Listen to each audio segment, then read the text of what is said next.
హల్లెలూయా హల్లెలూయా. ఇప్పుడు చెప్పండి, మనం ఏం దేవుని కొరకు చేయాలనుకుంటున్నామో ముందు కరెక్ట్గా ఉండు, ముందు ఆయన కొరకు స్థలం ఇవ్వు, ముందు ఆయనకు గది కట్టు, ముందు గోడ మీద గది కట్టు. అనగా నీ శరీరము అనే గోడ, నీ మట్టి అనే బలిపీఠం మీద బలులు అర్పించు. హల్లెలూయా. ఇప్పుడు నువ్వేమైపోవాలి? బలిపీఠం అయిపోవాలి. రోమపత్రిక పరిశుద్ధమును దేవునికి ఇది కదా ఇంతసేపు మొత్తుకునేదైనా దేవునికి అనుకూలమైన సజీవ యాగముగా ఏంటంటే చెప్పండి. మట్టి బలిపీఠం అంటే ఏంటి ఇప్పుడు చెప్పండి. గోడ అంటే ఏంటి చెప్పండి. మన శరీరము. ఈ శరీరాన్ని ఏం చేయాలంట చెప్పండి. పరిశుద్ధుడైన దేవునికి సజీవ యాగముగా శరీరములను ఆయనకు ఇచ్చేసేయండి. అంటే ఆయనకు లోబడనివ్వండి, ఆయన మాటకు భయపడనివ్వండి. మీ శరీరంలో మీ హృదయములు దేవునికి భయపడి ఆయనకు అనుకూలంగా, ఎలా అనుకూలంగా లేకపోతే నువ్వు శరీరం ఇచ్చినా నువ్వు ఆయన కొరకు. కొంతమంది కోసుకుంటారు కదా, ఏళ్ళు, కాళ్ళు, నాలుకలు, చెవులు, కళ్ళు తీసేసుకుంటారు కదా. మనిషి మారడు కానీ కన్ను ఇస్తావా? మనసు మారదు కానీ ఒక ఏలు ఇస్తావా? నీ బొట్టనే లేదు, ఎవరికి కావాలి? దేవుని స్తోత్రం. హల్లెలూయా. నువ్వు పీక కోసుకున్నా అక్కర్లా, అసలు ఆయన వద్దాడు చచ్చిపోవద్దని చెప్తున్నాడు కదా. వాళ్ళు అడిగారు కదా కోరిక. దేవుడు డైరెక్ట్ మాట్లాడితే మేము బ్రతకం అగ్ని వంటి మాట అయింది. ఆయనకు అనుకూలంగా లేని మేము, ప్రవర్తన బాగలేని మేము, పరిశుద్ధంగా లేని మేము ఆయన దగ్గరికి వెళ్ళి ఎలా తల ఎత్తుకోగలం? చచ్చిపోము దెబ్బకే. అంటే దేవుడు అర్థం చేసుకొని మీకు అర్థమైంది కదా. అయితే ఇప్పటి నుంచి ఆయన మీరు ఏం చేసుకోకూడదు, ఇప్పటి నుంచి ఏం చేసుకోకూడదు. వెండి దేవతలని కొంచెం కాస్ట్లీగా చేద్దామని బంగారాన్ని పట్టుకొని, ఇంకా కాస్ట్లీగా చేద్దామని వజ్రాలు పట్టుకొని ఏమే కష్టాలు చేయవద్దు. మీరు చేయాల్సింది ఒకటే, నిమ్మలంగా ప్రశాంతంగా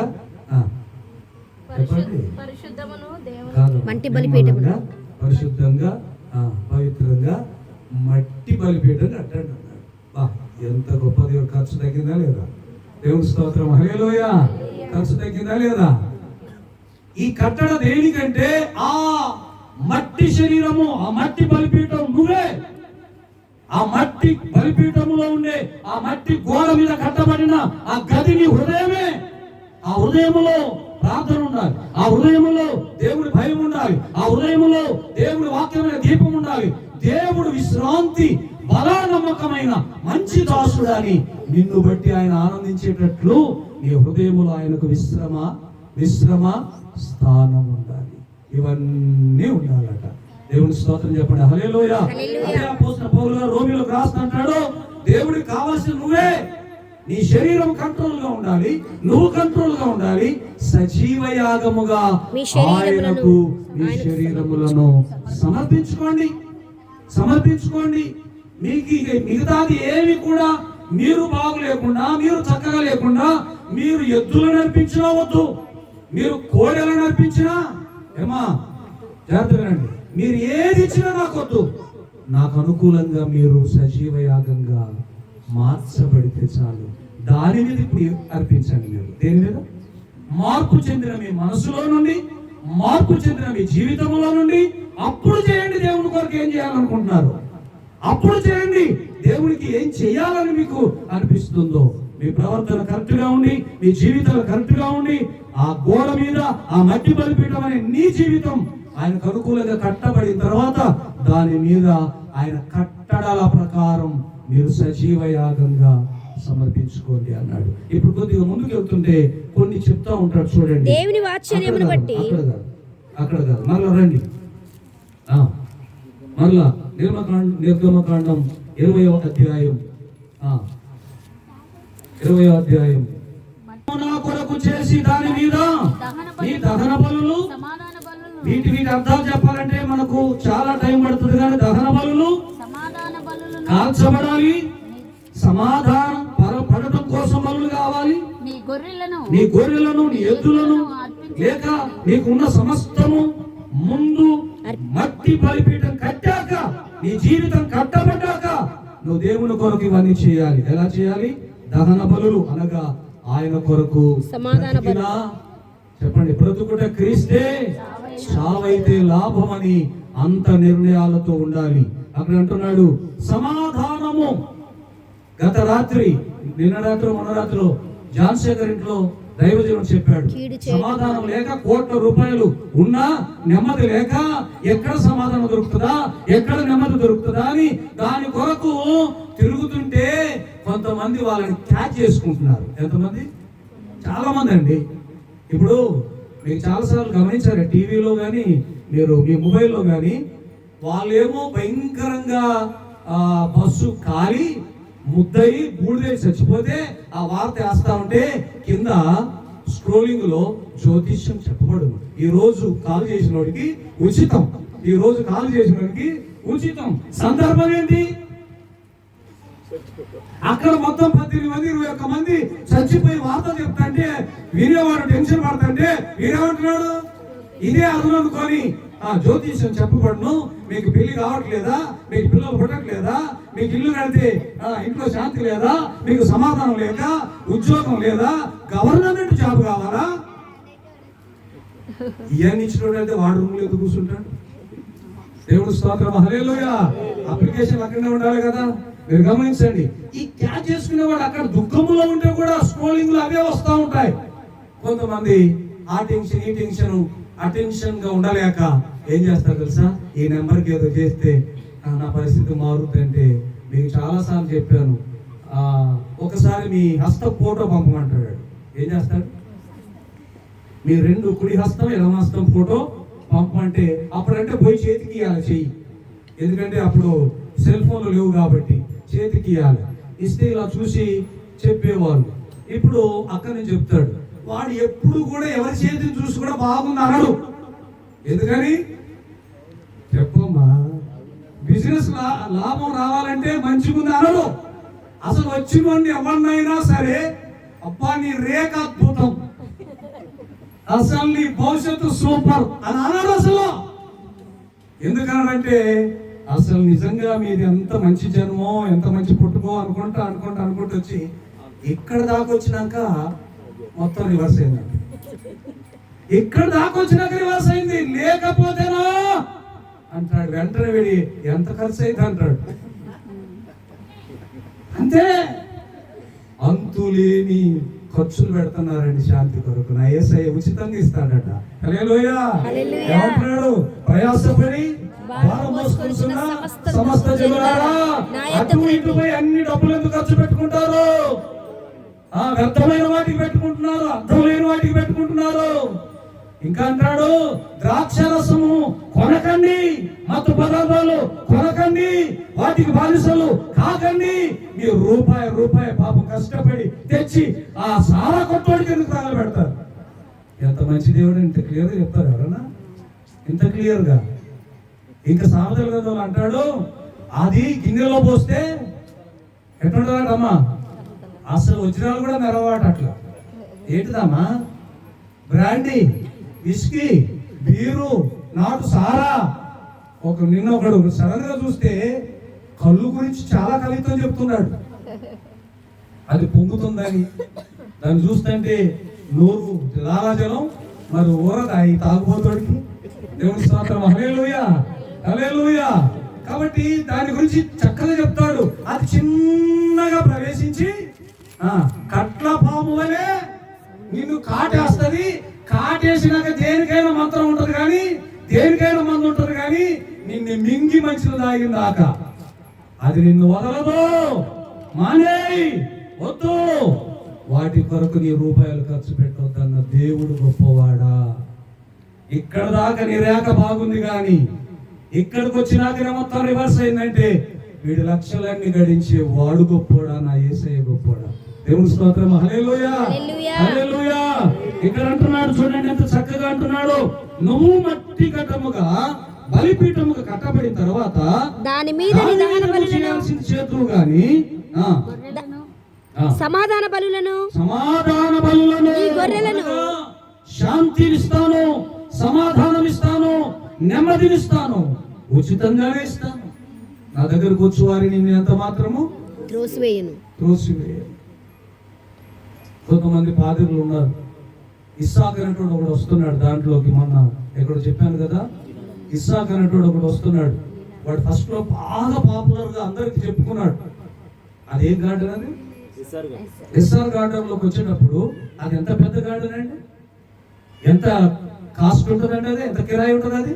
ఈ మట్టి ముఖాలు క్రైస్తవులే పోయేది. ఎవరనుకుంటున్నారు? క్రైస్తవులే. ఎక్కడేం జరుగుతుందా, ఎక్కడేం లాభం వస్తుందా, ఎక్కడేం దొరుకుతుందా అని స్థానిక సంఘాలను విడిచి పరుగులెత్తుతున్నారు. దాన్ని ఏమంటారంటే కక్కుర్తి అంటారు. తృప్తి లేదు.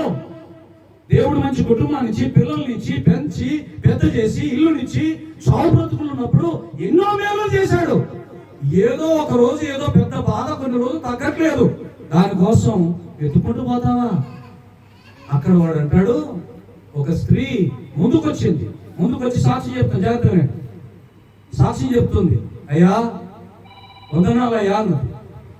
గుర్తుపెట్టాడు, బాగా గుర్తుంటుంది. ఇచ్చేటోళ్ళే గుర్తుండదు, అక్కడ వచ్చేటోళ్ళందరూ గుర్తుండదు. సిస్టర్ తగ్గిందా అన్నాడు. కొంచెం తగ్గింది అయ్యా, 15,000 20,000 అన్నది. ఎంత ఇచ్చావు? అయ్యా లేకపోవడం వల్ల కొంచెం సగం ఇచ్చింది. అందుకే సగం ఉంది నీకు, ఇంకా సగం ఉంది. అయ్యో, అందుకే సగం ఉంది.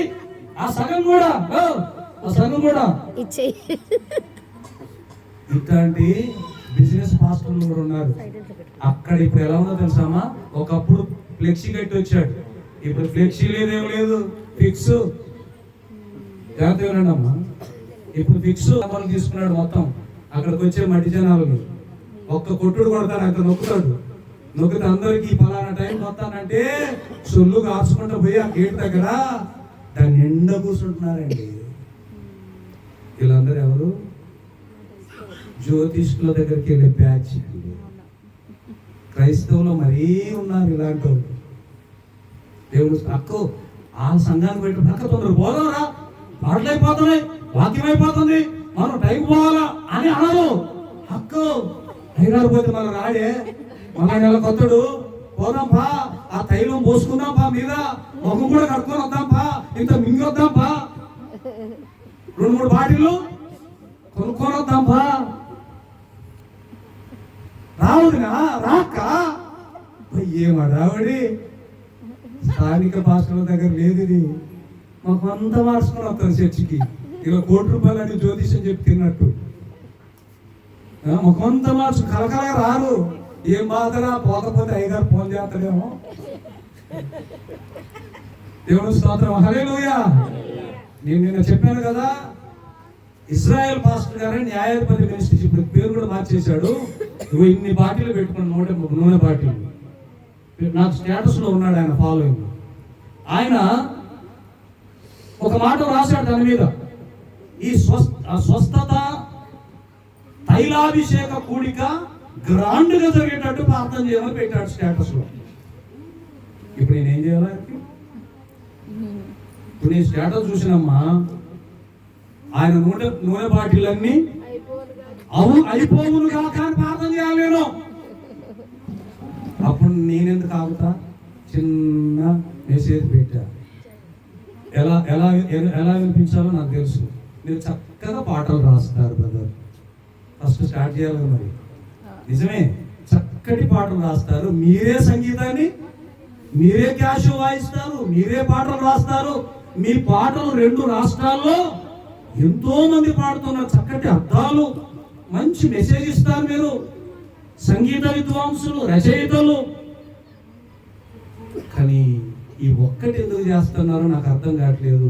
బాటిల్ ఎంత అన్నా అంటే అన్నాడు 25 రూపీస్ అన్నాడు. మీరు లాటుకు లాటే చేస్తే ఎంత కొత్తదో నీకు తెలుసు, మళ్ళీ నీకు తెలుసు, నాకు తెలుసు. అన్ని కలిపి హోల్సేల్ కొనుక్కోతే ఎంతకు వస్తాయో నీకు తెలుసు. ఈజీగా 15 రూపాయలు 16 రూపాయలకు వస్తాయి. నువ్వు పెట్టింది ఎంత? 25. 100 చెప్పు పాస్టర్ గారు, ఇది బిజినెస్సే. ఎందుకంటే యూట్యూబ్లో ఇలాంటి వాళ్ళు ఆల్రెడీ దేవుని నామాన్ని అవమానపరిచే పరిస్థితుల్లో పరుగులెత్తుతున్నారు బిజినెస్ లో. మీరు ఏం చెప్పినా దానికి సూట్ కాదు, మీరు దయచేసి అలాంటివి చేయొద్దన్నా, థ్యాంక్స్ అన్నా అని ఆలోచిస్తా అన్నాడు కానీ తిరుగుబాటు చేయాల. దేవుని స్తోత్రం, హల్లెలూయా. నేను చెప్పింది కరెక్ట్గా చెప్పాను కాబట్టి. అందుకే ఇక్కడ దోసుకునే వాళ్ళు దోసుకుంటుండగా నా ప్రభు ఏమంటున్నాడంటే, నీవు ముందు కావాలి నాకు అంటూ సమాధాన బలులు అర్పించు, శాంతి సమాధానం నా దగ్గర ఉంది, నీకు ఉచితంగా ఇస్తానన్నాడు. ఇక చివరి మాటలు, నేను నా నామమును జ్ఞాపకార్థముగా ఉంచు ప్రతి స్థలములోను. ఇప్పుడు అర్థమవుతుందా? ఆయన ఇన్వాల్వ్ అవుతున్నాడు. చూడండి ఏమంటున్నాడు. ఇదంతా మీకు అర్థమైతే, మీకు సరిగ్గా మీరు ప్రవర్తించగలిగితే, నేను నా నామమును జ్ఞాపకార్థముగా నుంచు ప్రతి స్థలములోను నీ యొద్దకు వచ్చి నిన్ను ఆశీర్వదించేదను. ఎవరు వస్తారట? ఆయనే దేవుడే వస్తారట. మనం ఏం చేస్తాము? ఉరుకులు పరుగులు. నేను అనుకుంటా పోయేటప్పుడు సంచులు తీసుకొని పోతారేమో అనుకుంటాను. దేవుని స్తోత్రం, హల్లెలూయా, హల్లెలూయా. మీరు గమనించండి, ఇక్కడ ఏమంటున్నాడంటే, నేను నా నామమును జ్ఞాపకార్థంగా ఉంచు ప్రతి స్థలములోను. నేనైతే నా నామమును జ్ఞాపకార్థంగా ఉంచు ప్రతి స్థలములోను నీ యొద్దకు వచ్చి. మీరు ఎక్కడ నా నామమును ఎవరు ఇద్దరు ముగ్గురు కలిసి ప్రార్థన చేస్తారు, నాకు తగినట్లుగా స్థలం ఉండాలి. మళ్ళీ ఎలా ఉండాలి? నాకు జ్ఞాపకార్థంగా, నన్ను జ్ఞాపకం చేసుకోవడానికి ఆ మనిషి, ఆ మనసు, ఆ ఏర్పాటు, ఆ తగ్గింపు, ఆ వినయము, ఆ విధేయత, ఆ సమర్పణ ఉంటే నేనే మీ దగ్గరకు వస్తానన్నాడు. గట్టిగా చప్పట్లు కొట్టండి. దేవుని స్తోత్రం, హల్లెలూయా. వచ్చి ఏం చేస్తారంటే, థ్యాంక్ యూ, ఆశీర్వదిస్తాను. ఏం చేస్తారట? ఆశీర్వదించుతానన్నాడు. అర్థం చేసుకొని నీ అవసరతలు ఆయన తీరుస్తాడండి, ఎవరు తీర్చలేరు. దేవుని స్తోత్రం, హల్లెలూయా. ఇప్పుడు మనం చేయాల్సిన పని ఏంటంటే, ఆయన అన్నది ఏంటంటే, నేనైతే రెడీ. నేనైతే ఎక్కడికమ్మా? ఎక్కడికి? అర్థం కాదు. ఎక్కడికి? నా జ్ఞాపకార్థంగా ఏ స్థలం అయితే రెడీగా ఉంటుందో నేను రెడీ. దేవుని స్తోత్రం, హల్లెలూయా. అంటే మీరు మీ హృదయమును స్థిరపరచుకొని, సిద్ధపరచుకొని, మోకరించి ప్రార్థనలో ఉండి, ఆయన జ్ఞాపకార్థం అంటే ఆయన నామానికి మహిమకరంగా మీరు సిద్ధపడి ఉంటే మధ్యలో జాయిన్ అయిపోవటానికి వస్తున్నాడు. హల్లెలూయా. ఏం చేస్తాడు? మనం పాడుతుండగానే, మనం ఆరాధిస్తుండగానే, మనం ప్రార్థన చేస్తుండగానే, నా బిడ్డలు ఇంత బాధల్లో ఉండి కూడా ఇంత ఘనపరుస్తున్నారు కనుక వారి అవసరతలు ఏంటో నేను తీర్చాలని దీవిస్తాడమ్మా. దేవుని స్తోత్రం, హల్లెలూయా. ఇంకేంటి లోటు అంటే, లోపం ఏమది? ఇప్పుడు ఆయన రెడీ, నువ్వే రెడీగా లేవు. నీవే రెడీగా లేవు. ఆయనకు తగినట్లుగా స్థలం, ఆయనకు తగినట్లుగా జీవితం, ఆయనకు తగినట్లుగా ప్రార్థన, విజ్ఞాపన మోకరించి నువ్వు చేసే ప్రార్థనకు జవాబు ఇవ్వడానికి రెడీగా ఉన్నాడు. ఆయన ఇవ్వడానికి కాదు, ఆశీర్వదించడానికి. చూడండి ఇంకొక మాట, నీవు నాకు రాళ్లతో బలిపీఠమును చేయినప్పుడు మలచిన రాళ్లతో దాని కట్టకూడదు, దానికి నీ పనిముట్టు తగలనిచ్చిన ఎడల. దానికి నీ పనిముట్టు. చివరికి వస్తున్నాం, జాగ్రత్త వినండి. ఏమంటున్నాడు బలిపీఠం కట్టేటప్పుడు? చెప్పండి. మలచిన రాళ్లతో దాన్ని కట్టకూడదు. మలసిన రాళ్లతో అంటే చెప్పండి జార్జి గారు. మలసిన రాళ్ళు అంటే ఏంటి? మీకు ఎక్కువ తెలియాలి. చెక్కిన రాళ్ళు. చెక్కిన రాళ్ళు ఎంత సైజు కావాలి? చెక్కిన రాళ్ళు ఎంత డిజైన్లో ఉండాలి? ఎంత అందంగా ఉండాలి? మలచిన రాళ్లతో ఒకవేళ జ్ఞాపకం చేసుకోండి, ఇది మానవ టాలెంట్కు సాదృశ్యం. దేవుని స్తోత్రం, హల్లెలూయా. దేనికి? అబ్బా నేను మామూలు రాయి కట్టలేదు, నేను మామూలు రాయితో కట్టలేదు, నేను మామూలు పనుని కాదని నువ్వు అనుకుంటావని అని అంటున్నాడు. నీ టాలెంట్ చూపించవద్దు, తగ్గించుకో. దేవుని స్తోత్రం, హల్లెలూయా. నీ టాలెంట్, నీ ఓవర్ యాక్షన్ ఏం చూపించవద్దు, తగ్గించుకో. ఎందుకంటే నువ్వు మట్టి కట్టము. దేవుని స్తోత్రం, హల్లెలూయా. మన్నైనది వెనకటి వల్లనే, ఇది గుర్తు పెట్టుకొని బ్రతకమంటున్నాడు. తగ్గించుకో. నీ పనిముట్లు దానికి తగలనిచ్చిన ఎడల తగలనిచ్చిన ఎడల అది అపవిత్రమగును. చెప్పండి, నీ పనిముట్లు అంటే ఏంటి?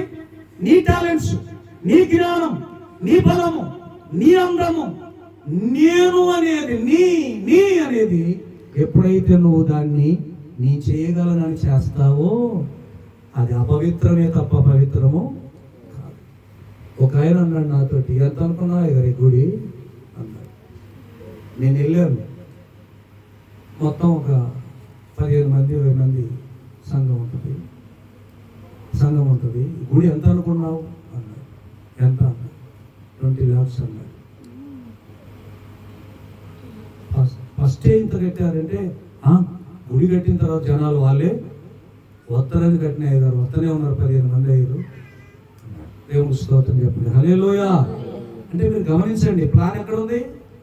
ప్లాన్ ఎట్లా ఉంది? ముందు ఈ ఏరియాలో గుడి కడితే గుడి కాదు కట్టాల్సింది. ఫస్ట్ ఏం కట్టాలి? హృదయములను కట్టాలి. హల్లెలూయా. మనుషులను పట్టాలి. ఆయన ఏమన్నాడు? ముందు గుళ్ళు కట్టవాలే. శిష్యులతో ఏమన్నాడు? అసలు మీరు వదిలేసిరంటే మీ టాలెంట్ పక్కన పెట్టండి, మీ టాలెంట్ మీ తెలివితేటలను పక్కన పెట్టండి అన్నాడు. ఒకసారి పేతురు ఆ రాత్రంతా చేపలు పెడితే ఒక పిల్ల కూడా దొరకలేదు, పడలేదు. విసిగిపోయాడు. ఈ రోజు మంచి రోజు కానట్టే ఉంది, ఎవడు ముఖం చూసి బయలుదేరాను. కొంతమందికి టక్కన ఇదే వస్తుంది, మనిషి ముఖం చూస్తే ఏమన్నా అయితే అమ్మా కాదు, నీ ముఖం చూసుకో ఒకసారి అర్థం.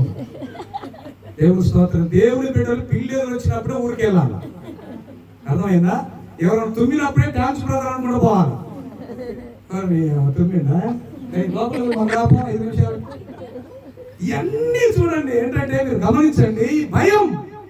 దేవుని మీద విశ్వాసం ఉందంటారు. మళ్ళీ పుట్టుకోంటే చిట్టుకోంటే పోతనేమన్న భయం. దేవుని స్తోత్రం, హల్లెలూయా. అందుకే మీరు ఇక్కడ చూడండి, మీ పనిముట్లు కట్టబడటం కాదు. ఫస్ట్ అక్కడ అంటున్నాడు, రాత్రంతా చేపలు పట్టాము కానీ ఏమి దొరకలేదని బాధపడుతుంటే యేసయ్య అన్నాడు, ఏమన్నాడు? మనుషులను పట్టు కొంచెం నేను చెప్పినట్టు చేయండి, కొంచెం నేను చెప్పినట్టు చేయండి అన్నాడు. అప్పుడు అన్నాడు, రాత్రి అంతా పెట్టామయ్యా అంటే దాని అర్థం ఏంటి చెప్పండి? నాకు అనుభవం అయ్యా, నీ సీనియర్నయ్యా, నాకు అంతా తెలుసయ్యా, నా డిగ్రీ అయ్యా, ఇవన్నీ పెట్టక ఇవన్నీ చెప్పకు, అసలు నువ్వు ముందు లోపలికి ఏమన్నాడు. అప్పుడు అన్నాడు పేతురు అన్నాడు, అయ్యా ఓకే సారీ అయ్యా, నీ మాట చొప్పున వేస్తే ఏమైంది? వలలు పిగిలిపోయి అన్ని చేపలు పట్టాయి. రాత్రి అంతా ఎతికాడు. అనుభవం అన్నాడు ఏంటి మరి? డిగ్రీ చూపించాడేంటి మరి? నాకు అన్ని అనుభవాలు ఉన్నాయని అనుభవం ముందు పెడితే కుదరదు, గుళ్ళు ముందు కడితే కాదు. వలలు ఇడిచిపెట్టిరా, అనేక మందిని మార్చు. ఎన్నిసార్లు కట్టాం చర్చి మంది? ఎన్నిసార్లు కట్టాం? అసలు చర్చి ఉందా? ముందు కూర్చున్నప్పుడు చెట్టు కింద బండ సందుల్లో, ఆ తర్వాత చిన్న పెంకులు, ఆ తర్వాత 7 ముక్కల చర్చి. ముందు ఏ గుళ్ళు కావాలి? ఉండే గుళ్ళు కావాలి. ఇక్కడ అంటున్నా, నీ పనిముట్లు కాదు, నీ ప్రయత్నాలు కాదు, అవి గనక ముందు పెట్టావా అంత అపవిత్రమైతే ఫెయిల్ అయిపోతుంది. చూడండి, నీ పనిముట్టు తగలనిచ్చిన ఎడల అది అపవిత్రమగును. మరియు నా బలిపీఠము మీద చూడండి, నా బలిపీఠం మీద నీ దిగంబరత్వము కనబడకయుండునట్లు మెట్ల మీదుగా దానిని ఎక్కకూడదు. దానిని మెట్ల మీదుగా ఎక్కకూడదు. దేవునికి స్తోత్రం, హల్లెలూయా. మీకు ఆల్రెడీ చదువుతానే అర్థమైపోయింది. మెట్ల మీద ఎక్కుతుంటే అప్పట్లో చొక్కా ఇట్లా ఉండేది కదా, నిలువటంగిలు ఉండేది కదా. యాజకుడిగా నువ్వు పైకి ఎక్కుతా ఉంటే కింద నీ దిశమలో చూడాల్సి వస్తుంది.